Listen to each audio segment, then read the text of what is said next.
അങ്ങനെ അണ്ണാമലൈ അദ്ദേഹത്തിന്റെ തീരുമാനം വ്യക്തമാക്കിയിരിക്കുകയാണ്. അദ്ദേഹം പാർട്ടി വിട്ടിരിക്കുകയാണ്. ബി.ജെ.പിയിൽ നിന്ന് അദ്ദേഹം രാജിവെച്ചു. ബി.ജെ.പി അദ്ദേഹത്തിന്റെ രാജി ഔദ്യോഗികമായിട്ട് സ്വീകരിച്ചിരിക്കുകയാണ്. അദ്ദേഹത്തിന്റെ ഒരു ലൈവ് കുറച്ച് മുന്നേ ഞാനിപ്പോൾ കണ്ടു തീർത്തതേ ഉള്ളൂ. സോ അതിനകത്ത് അദ്ദേഹം പറയുന്നുണ്ട്, അദ്ദേഹത്തിന്റെ നിലപാട് വളരെ ക്ലിയർ ആണ്. അദ്ദേഹം ഉദ്ദേശിക്കുന്നത് ഒരു നാഷണലിസ്റ്റ് തമിഴ് പൊളിറ്റിക്കൽ പാർട്ടി തമിഴ്നാട്ടിൽ ഉണ്ടാക്കുക എന്നുള്ളതാണ്. തമിഴിലെ നിലവിലെ രാഷ്ട്രീയത്തെ ഉടച്ചു വാർത്തുകൊണ്ട് ദേശീയ ബോധത്തിൽ അധിഷ്ഠിതമായ ഒരു തമിഴ് പാർട്ടി ഉണ്ടാക്കുക എന്നതാണ് അണ്ണാമലയുടെ ലക്ഷ്യം എന്നത് വ്യക്തമാണ്. കഴിഞ്ഞ 2025 ഡിസംബർ മുതൽ തന്നെ താൻ സ്വന്തം വഴിയിലൂടെ സഞ്ചരിക്കാൻ ആഗ്രഹിക്കുന്നതിനെ കുറിച്ച് അദ്ദേഹം ബി.ജെ.പിയിലെ ഉന്നത നേതാക്കളോട് സംസാരിച്ചിട്ടുണ്ട് എന്ന് അദ്ദേഹം പറയുന്നുണ്ട്. പെട്ടെന്ന് 2 ദിവസം കൊണ്ട് എടുത്ത തീരുമാനമല്ല. അണ്ണാമലയുടെ ഈ തീരുമാനം എന്ന് പറയുന്നത് തമിഴ് രാഷ്ട്രീയത്തിൽ വലിയ രീതിയിലുള്ള സ്വാധീനം ഉണ്ടാക്കാൻ പോകുന്ന ഒന്നാണ്. കാരണം അണ്ണാമലയ്ക്ക് 1-2 അവസരം കിട്ടി തെരഞ്ഞെടുപ്പുകളെ നേരിടാൻ. ആ തെരഞ്ഞെടുപ്പിലും അദ്ദേഹത്തിന് വിചാരിച്ചൊരു റിസൾട്ട് കൊടുക്കാൻ കഴിഞ്ഞില്ല. അവിടെയൊക്കെ തന്നെ ഈ തമിഴ് രാഷ്ട്രീയത്തിൽ ബി.ജെ.പി വരുന്ന സമയത്ത് DMKയും അല്ലെങ്കിൽ AIADMKയും ഒക്കെ ഈ ദ്രാവിഡ രാഷ്ട്രീയം കളിച്ചിട്ടാണ് ബി.ജെ.പി അവിടെ ഒതുക്കിയത്. ബി.ജെ.പിക്ക് മാത്രമല്ല, ദേശീയ പാർട്ടിയാണ്, അതുപോലെ മതേതര പാർട്ടിയാണെന്നൊക്കെ പറയുന്ന കോൺഗ്രസ് പോലും ഒറ്റയ്ക്ക് തമിഴ്നാട്ടിൽ പച്ച പിടിക്കുന്നില്ല. ഇവിടെ ആരും ഇത് സംസാരിക്കാറില്ല പൊതുവെ. എന്തുകൊണ്ട് കോൺഗ്രസ് തമിഴ്നാട്ടിൽ പച്ച പിടിക്കുന്നില്ല? കാരണം ദ്രാവിഡ രാഷ്ട്രീയം ബി.ജെ.പിക്ക് മാത്രമല്ല എതിര്, കോൺഗ്രസിനും എതിരാണ് എന്നതാണ് പരമമായ യാഥാർത്ഥ്യം. സോ ആദ്യമായിട്ട് വിജയ് ഇപ്പോ ദ്രാവിഡ രാഷ്ട്രീയത്തെ പരാജയപ്പെടുത്തി അവിടെ അധികാരത്തിൽ വരുമ്പോൾ അണ്ണാമലയുടെ മുന്നിൽ വലിയ സാധ്യതയാണ് കിടക്കുന്നത്.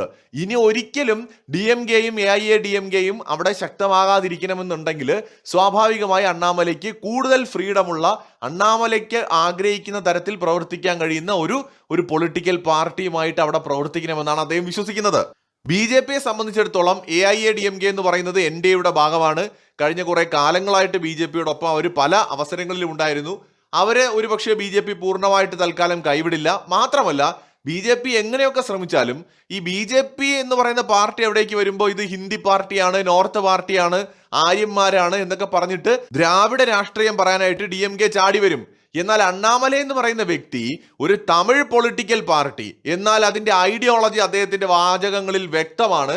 ഞാനൊരു ഇന്ത്യൻ ആണോ തമിഴനാണോ എന്ന് ചോദിച്ചാൽ ഞാൻ ഇന്ത്യനാണ്, ഒരു തമിഴനായ ഇന്ത്യനാണ് എന്നുള്ള രീതിയിലാണ് അദ്ദേഹത്തിന്റെ ഒരു സ്റ്റേറ്റ്മെന്റ്. അതായത് അദ്ദേഹം ഇന്ത്യക്കാരനാണ് എന്നതിൽ അഭിമാനിക്കുന്നു, ഒപ്പം തമിഴനാണ് എന്നതിലും അഭിമാനിക്കുന്നു. അദ്ദേഹത്തിന്റെ ഒരു സ്റ്റേറ്റ്മെന്റ്, നമ്മുടെ ഇന്ത്യ മഹാരാജ്യം ലോകത്തെ ഏറ്റവും വലിയ ശക്തമായ രാജ്യമായിട്ട് മാറുമ്പോൾ, ഏറ്റവും വികസിതമായ രാജ്യമായിട്ട് മാറുമ്പോൾ അതിൽ ഇന്ത്യ രാജ്യത്തിൽ തമിഴ്നാടിനെ എനിക്ക് ഒന്നാമത് എത്തിക്കണം എന്നതാണ് എൻ്റെ ആഗ്രഹം. സോ അദ്ദേഹത്തിന്റെ ഐഡിയോളജി വളരെ ക്ലിയർ ആണ്. അദ്ദേഹം പറയുന്നുണ്ട്, നമ്മളൊരു പലചരക്ക് കടയിൽ പോയി സാധനം വാങ്ങുന്ന സമയത്ത് പല കടകൾ കയറി ഇറങ്ങിയായിരിക്കും ചിലപ്പോൾ നമ്മളൊരു സാധനം തിരഞ്ഞെടുക്കുന്നത്. ഒരു സാധനം വാങ്ങാൻ പോകുമ്പോൾ കയറിയ ഉടനെ തന്നെ ഒരു കടയിൽ നിന്ന് നമ്മൾ എടുക്കില്ല. നമ്മളത് എടുത്ത് നോക്കി അതിന്റെ ക്വാളിറ്റി ഒക്കെ ഉണ്ടെന്ന് ഉറപ്പ് വരുത്തിയിട്ട് നമ്മൾ വാങ്ങൂ. പല കടകളിൽ ചിലപ്പോൾ കയറി ഇറങ്ങി ഏറ്റവും ബെസ്റ്റ് ആയിരിക്കും നമ്മളൊരു സാധനം വാങ്ങാൻ പോവുക. അതുപോലെ തന്നെ തമിഴ് രാഷ്ട്രീയത്തിലെ ജനങ്ങളും അടുത്തൊരു തെരഞ്ഞെടുപ്പിലേക്ക് അവരെത്തുമ്പോൾ അവരുടെ മുമ്പിൽ ഉള്ള പൊളിറ്റിക്കൽ പാർട്ടികളെ, അതിന്റെ നേതാക്കളെ, അതിന്റെ ഐഡിയോളജിയൊക്കെ അവർ കൃത്യമായി പരിശോധിച്ചിട്ടേ അവരിനി വോട്ട് ചെയ്യുള്ളൂ. ആ പ്രതീക്ഷ എനിക്കുണ്ട്. തമിഴ്നാട്ടിൽ ഒരു പുതിയ പാർട്ടി വേണമോ എന്ന് ചോദിച്ചാൽ വേണം. കാരണം തമിഴ്നാട്ടിൽ ക്വാളിറ്റി ഉള്ള പൊളിറ്റിക്സ് കൊടുക്കണം, അല്ലെങ്കിൽ ക്വാളിറ്റി ഉള്ള ഒരു രാഷ്ട്രീയ പാർട്ടിയെ കൊണ്ടുവരണം എന്നുള്ളതാണ് തന്റെ ആഗ്രഹമെന്ന് അദ്ദേഹം പറയുന്നുണ്ട്. അദ്ദേഹത്തിന്റെ ഉദ്ദേശം അടുത്ത തെരഞ്ഞെടുപ്പാണ്. അടുത്ത തെരഞ്ഞെടുപ്പിലാണ് അദ്ദേഹം ലക്ഷ്യമിട്ടിരിക്കുന്നത് സ്വന്തം പൊളിറ്റിക്കൽ പാർട്ടി. അപ്പോൾ ഇവിടെ വരാൻ പോകുന്ന ഒരു മത്സരം എന്ന് പറയുന്നത് real hero versus real hero എന്ന നിലയിലായിരിക്കും. നമുക്കറിയാവുന്ന പോലെ വിജയ് ഒരു സിനിമാ താരമാണ്, അദ്ദേഹം സിനിമാ സ്ക്രീനിൽ ഹീറോയാണ്. പക്ഷേ നമ്മൾ കണ്ടു അദ്ദേഹത്തിന് നേരെ ആരോ ഒരു ആരാധകൻ പൂവോ പൂച്ചെണ്ടോ എന്തോ എടുത്തെറിഞ്ഞപ്പോൾ ബോംബാണെന്ന് കരുതി അദ്ദേഹം സൈക്കിൾ എറിഞ്ഞിട്ട് ഓടിപ്പോകുന്ന ഒരു ദൃശ്യമൊക്കെ തെരഞ്ഞെടുപ്പ് സമയത്ത് ചർച്ചയായതാണ്. സോ അദ്ദേഹം ഒരു സിനിമാ താരമാണ്. ബേസിക്കലി അദ്ദേഹം സിനിമാ സ്റ്റൈലിൽ ഡയലോഗുകളൊക്കെ പറയും. പക്ഷേ പൊളിറ്റിക്സിനകത്ത് ഇനി തമിഴ്നാട് രാഷ്ട്രീയം കാണാൻ പോകുന്നത് റിയൽ ഹീറോ വേഴ്സസ് റിയൽ ഹീറോയാണ്. അണ്ണാമലൈ ഇവിടെ ശരിക്കും ഒരു റിയൽ ഹീറോയാണ്. ഗ്രൗണ്ടിൽ ഇറങ്ങി കളിച്ചിട്ടുള്ള ആളാണ്. അദ്ദേഹം സാധാരണക്കാരനായിട്ടുള്ള ഒരു മനുഷ്യനായിട്ട് ജനിക്കുന്നു.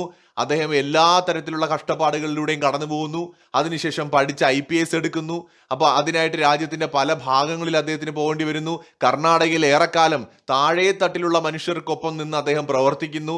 ഗ്രൗണ്ട് റിയാലിറ്റി അദ്ദേഹത്തിന് അറിയാം. അതിനുശേഷം 2020 ശേഷം തമിഴ്നാട് രാഷ്ട്രീയത്തിൽ എല്ലാത്തരം മനുഷ്യരുമായിട്ട് വലിയ റാലികൾ നടത്തി ആളുകളോട്ട് നിരന്തരമായി സമ്പർക്കം പുലർത്തി ജനങ്ങളുടെ പൾസ് അറിഞ്ഞ ഒരു വ്യക്തിയാണ് അണ്ണാമലൈ. എന്നാൽ വിജയ് അദ്ദേഹം ഒരു ഓൾറെഡി അത്യാവശ്യം റിച്ച് ആയിട്ടുള്ള ഒരു ഫാമിലിയിലാണ് അദ്ദേഹം ജനിക്കുന്നത്. അദ്ദേഹത്തിന്റെ പിതാവൊക്കെ വളരെയധികം സിനിമാ മേഖലയുമായി ബന്ധമുള്ള ആളായിരുന്നു. ചെറുപ്പം മുതൽ തന്നെ അദ്ദേഹം സിനിമയിലേക്ക് വന്നയാളാണ്. ഒരു സെലിബ്രിറ്റി സ്റ്റാറ്റസ് വളരെ ചെറിയ പ്രായത്തിൽ കിട്ടി വളർന്നു വന്ന ഒരാളാണ്. ഞാൻ വിജയെ വില കുറച്ച് കാണുകയല്ല, ചിലപ്പോൾ അദ്ദേഹം നല്ലൊരു ഭരണാധികാരിയായി മാറിയേക്കാം. പക്ഷെ ഞാൻ പറഞ്ഞത് ഇവിടെ ഈ വ്യത്യാസമുണ്ട്. അണ്ണാമലൈ അടുത്ത വീട്ടിലെ പയ്യൻ എന്നുള്ള ഫീല് കൊടുക്കുന്ന ഒരാളാണ്. വിജയ് എപ്പോഴും ടി വിയിൽ കാണുന്ന പോലത്തെ ഒരു സെലിബ്രിറ്റി പരിവേഷമുള്ള ഒരാളുമാണ്. അദ്ദേഹത്തിന് പൊതുജനങ്ങൾക്കിടയിൽ അണ്ണാമലയെ പോലെ ഇറങ്ങി നിന്ന് പ്രവർത്തിക്കാൻ പരിമിതികൾ വളരെയേറെയുണ്ട്. ഇതെല്ലാം അണ്ണാമലയ്ക്ക് ഒരു അഡ്വാൻറ്റേജ് ആണ്. അപ്പൊ തമിഴ്നാട് രാഷ്ട്രീയത്തിൽ BJPക്ക് ഒറ്റയ്ക്ക് നേടാൻ കഴിയാത്ത കാര്യം അണ്ണാമലയെ ഒരു സ്വന്തം പാർട്ടി ഉണ്ടാക്കി നേടാനുള്ള ഒരു ശ്രമമാണ്. നമ്മൾ ശ്രദ്ധിക്കേണ്ട കാര്യം, തമിഴ്നാട്ടിലെ ദ്രാവിഡ രാഷ്ട്രീയം 60കളിലും 70കളിലും ശക്തി പ്രാപിച്ച DMK ആളിക്കത്തിച്ച ദ്രാവിഡ രാഷ്ട്രീയത്തെ കുഴിച്ചു മൂടേണ്ടതുണ്ട്. തിരുവള്ളുവറിനെ പോലും ഒരു യുക്തിവാദിയാക്കി അല്ലെങ്കിൽ ഇന്ത്യൻ കൾച്ചറിന് പുറത്തുള്ള ദൈവവിശ്വാസി അല്ലാത്ത ഒരാളാക്കി മാറ്റിയിരിക്കുന്ന ഒരു DMK ക്രിയേറ്റ് ചെയ്തൊരു ചരിത്രം അവിടെയുണ്ട്. അത് തികച്ചും തെറ്റാണ്. തിരുവള്ളുവർ ഒരു കാരണവശാലും ഒരു യുക്തിവാദി ആയിരുന്നില്ല. അദ്ദേഹത്തിന്റെ ഗ്രന്ഥം പരിശോധിച്ചാൽ അത് പകൽ പോലെ വ്യക്തമാണ്. ദൈവവിശ്വാസിയായ ഒരു മനുഷ്യനായിരുന്നു. പക്ഷെ അല്ല, അദ്ദേഹം മതവിശ്വാസി അല്ല എന്ന് പറഞ്ഞുകൊണ്ട് അദ്ദേഹത്തിന് ഒരു വെള്ള വസ്ത്രം ധരിപ്പിച്ചൊരു ചിത്രമൊക്കെ ഉണ്ടാക്കി 60കളിലും 70കളിലുമാണ് ഈ സംഭവമൊക്കെ നടക്കുന്നത്. ഇങ്ങനെ ഒരു ഫിഗർ ഉണ്ടാക്കുന്നു. അങ്ങനെ ഈ തമിഴ് രാഷ്ട്രീയം ഇന്ത്യൻ ദേശീയതയിൽ നിന്ന് വ്യത്യസ്തമാണ്. ഇതിന്റെ ഒക്കെ പുറകിൽ ഒരു പ്രത്യേക രാജ്യം ഉണ്ടാക്കാനുള്ള തമിഴിലെ DMK ഫാമിലിയുടെ ഒക്കെ ഒരു വലിയ തന്ത്രത്തിന്റെ ഭാഗമായിരുന്നു അത്. സോ അതിനെ അവിടെ കുഴിച്ചു മൂടിയിട്ട് തമിഴ്നാടിനെ പൂർണ്ണമായും ഇന്ത്യൻ ദേശീയതയിലേക്ക് കൊണ്ടുവരേണ്ടത് ആവശ്യമാണ്. പ്രാദേശികവാദം എന്നേക്കുമായി അവസാനിപ്പിക്കണം. കർണാടകയിലുള്ളവർ സംസാരിക്കുന്ന ഹിന്ദിയാണോ? ആന്ധ്രയിലുള്ളവർ സംസാരിക്കുന്നത് ഹിന്ദിയാണോ? പക്ഷെ അവർക്ക് ഹിന്ദിയും അറിയാം, പ്രാദേശിക ഭാഷയും അറിയാം. എല്ലാവർക്കും ഹിന്ദി അറിയണമെന്നുമില്ല. അതുപോലെ നമ്മുടെ രാജ്യത്ത് ഒരുപാട് പ്രാദേശിക ഭാഷകൾ സംസാരിക്കുന്ന ആൾക്കാരുണ്ട്. നമ്മൾ മലയാളമാണ് സംസാരിക്കുന്നത്, മലയാളികൾ. ഇവിടെ ഹിന്ദിക്കാരൊന്നും ജോലി ചെയ്യുന്നില്ലേ? നമ്മളിൽ പലർക്കും കുറച്ചൊക്കെ ഹിന്ദി അറിയാം.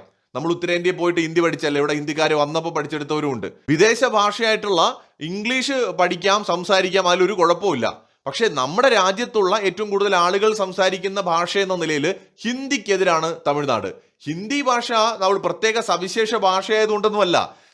ശരിക്കും ഇന്ത്യയുടെ ചരിത്രം അറിഞ്ഞ ഒരാളെ സംബന്ധിച്ചിടത്തോളം നമ്മുടെ രാജ്യത്തിന്റെ ഒരു ദേശീയ ഭാഷയാവേണ്ടത് സംസ്കൃതവും തമിഴുമാണ്. കാരണം സംസ്കൃതവും തമിഴുമാണ് നമ്മുടെ രാജ്യത്തെ ഏറ്റവും പുരാതനമായ ഭാഷകൾ. പക്ഷെ എത്ര പേർക്ക് സംസ്കൃതം അറിയാം? എത്ര പേർക്ക് തമിഴ് അറിയാം? വളരെ കുറച്ച് പേർക്ക് അറിയാവൂ. നമ്മൾ പ്രത്യേകിച്ച് ഈ സൗത്ത് ഇന്ത്യയിലെ കുറച്ച് ആളുകൾക്ക് അറിയാം തമിഴ്. അതേ സമയത്ത് ഉത്തരേന്ത്യയിൽ വളരെ കുറച്ച് പേർക്ക് മാത്രമാണ് സംസ്കൃതം അറിയാവുന്നത്.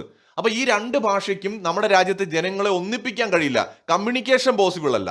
ഇത് രണ്ടും നമുക്ക് പൈതൃക സ്വത്തായി സംരക്ഷിക്കാനേ പറ്റുള്ളൂ. എന്നാൽ കൂടുതൽ ആളുകൾ സംസാരിക്കുന്ന ഭാഷ എന്ന നിലയിൽ നമുക്ക് ഹിന്ദി എന്ന് പറയുന്നത് ഒരു പൊതുവായ കമ്മ്യൂണിക്കേഷന് വേണ്ടി പറ്റിയൊരു ഭാഷയാണ്. പക്ഷെ അതിനെ എതിർത്തുകൊണ്ട് ഈ വിഘടനവാദം പറയുക, പ്രാദേശികവാദം പറയുക, അങ്ങനെ എല്ലാ അർത്ഥത്തിലും തമിഴ്നാടിനെ ഇന്ത്യയുടെ ആത്മാവിൽ നിന്ന് പറിച്ചെടുക്കാനുള്ള ശ്രമമാണ് DMK നടത്തിയത്. അതിനെ ഇല്ലാതാക്കണമെങ്കിൽ, അതിനെ കുഴിച്ചു മൂടണമെന്നുണ്ടെങ്കിൽ അണ്ണാമലയെ പോലത്തെ ദേശീയ ബോധമുള്ള ഒരാൾ ആവശ്യമാണ്. അണ്ണാമല ഏത് പാർട്ടിയിൽ നിൽക്കുന്നു എന്നുള്ളതല്ല, അണ്ണാമല എന്ത് പറയുന്നു, എന്താണ് അയാളുടെ നിലപാടെന്നുള്ളതാണ്. എനിക്ക് വ്യക്തിപരമായി അണ്ണാമലയോട് തോന്നുന്നൊരു താല്പര്യം അദ്ദേഹം ഒരു നാഷണലിസ്റ്റ് ആണ് എന്നുള്ളത് കൊണ്ടാണ്. ഇന്ത്യൻ കൾച്ചറിലും സംസ്കാരത്തിലും വിശ്വസിക്കുന്ന, അഭിമാനിക്കുന്ന, രാജ്യം ശക്തമാകണമെന്ന് ആഗ്രഹിക്കുന്ന, ഈ രാജ്യത്തെ ജനങ്ങൾ ഐക്യത്തോടെ ജീവിക്കണമെന്ന് ആഗ്രഹിക്കുന്ന ഒരു മനുഷ്യനാണ് അണ്ണാമലൈ. ആ നിലയ്ക്ക് നിലവിൽ വലിയ പ്രതീക്ഷ തന്നെയാണ് അദ്ദേഹത്തിലുള്ളത്. അദ്ദേഹം സ്വന്തം പൊളിറ്റിക്കൽ പാർട്ടി ഉണ്ടാക്കിയിട്ടാണെങ്കിലും തമിഴ്നാട്ടിലെ ദ്രാവിഡ രാഷ്ട്രീയത്തെ കുഴിച്ചു മൂടുകയാണെങ്കിൽ അത് നമ്മുടെ രാജ്യത്തിനും വളരെ ഗുണമാണ്. മറ്റൊരു വീഡിയോയുമായി വീണ്ടും കാണാം.